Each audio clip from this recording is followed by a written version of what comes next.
শুক্রবার আমাদের গ্রামে হাট বসেছে, তো হাটে শ্বশুরমশাই বাজার কী কী করে নিয়ে এসছে চলো তোমাদের দেখায়। তো প্রথমে এনেছে শশা, আর এই যে সবজিটা ভগবান কেন বাঁচিয়ে রেখেছে এখনও জানি না, এটাকে বিষ ফল ঘোষিত করা উচিত, একদম ভাল লাগে না। পটল, এটা হচ্ছে ঘি করলা যেটাকে কাঁকরোলও বলে, আর এটা হচ্ছে উচ্ছে। এই দুটো আমার খুব ফেভারেট।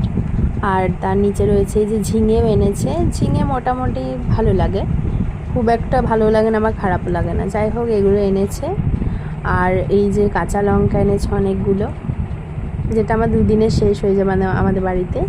আর এনেছে এই যে ঢ্যাঁড়স, আমাদের বাড়িতে প্রায় ঢ্যাঁড়স হয়। আর এই যে বেগুনও এনেছে, আর সাথা এনেছে, অনেকটা আদাও এনেছে,